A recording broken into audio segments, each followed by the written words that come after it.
Hi, people. Hope you're in for a fantastic week. We are still in Matthew 4. We're talking about the answer that Jesus gave to the devil when he said, worship the Lord and worship him only. It's an exclusive kind of worship. You can't worship God and something else. Well, you can, but it doesn't get God's attention. When you do that, worship him and him alone. It's totally exclusive. Well, today I want to take it to another aspect of what worship really means. You know, true worship is never dependent upon your circumstances. You see, it's so easy sometimes just to worship God when there's money in the bank and everything's going well and the politics is going good and the economy's in my favor and the weather's nice. It's easy to worship God then. But to worship God when everything goes wrong, worship God when things aren't well in the family or in relationships or in your business or wherever, it's not easy then to really worship God. And so true worshipers are found who worship God in spirit and in truth. It doesn't say they worship God in spirit and in truth and in sunny circumstances. Many of us are faced with the challenge of being fair weather Christians. While the weather is cool and it's plain sailing, it's easy to worship God, and anybody can do that. But if you're like Paul and Silas in Acts chapter 16, we have this account of Paul and Silas. They're in jail. They've been beaten. It's miserable. It's dark. They're hungry. They're thirsty. They're in absolute pain. And you would think they'd be bemoaning their fate and saying, oh, woe is us. Wow, we're such victims. This is such a terrible situation. They don't do that. The two of them in the middle of the prison at midnight when people should be sleeping, they are singing out glorious praises to God. And God would have looked down upon Paul and Silas and we said, hey, angels, check that out. Check those men. That's legitimate, authentic worship. Even though they're in the dregs of humanity and in the hold and the clutches of pain and suffering, their words of worship have caught my attention.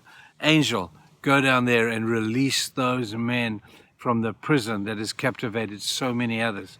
They are real believers. We see how Jesus talks about people who are fair weather Christians, but he puts it even more radical terminology.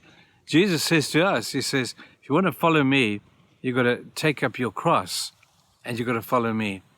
Now, a cross is a symbol of death. It's a symbol of pain. It's a symbol of suffering. And what Jesus is saying is that when you take up that cross and you follow me, then that is what aspects and times in your life, it's not always like that, is it? But there are times in your life that are going to involve maybe persecution, maybe trials, maybe you're going to suffer rejection. You young people going to school, going to university, whatever, you'll be suffering rejection because you're not following with the code of conduct of the vast majority. Whenever you go against the flow, there will always be a measure of persecution. Next time, don't run from it. Don't hide for it. Just sing. Just sing. And bring praise to God as a result of that. Because that is a sign of victory. Whenever we sing, we spoke about that the last time I spoke with you. But here's the challenge, is for us to know that there are going to be troubled times. Determine now. Make a decision now as to how you handle troubled times. Be like Paul and Silas. He said, hey, Jesus told us that we'd have to take up our cross and follow him.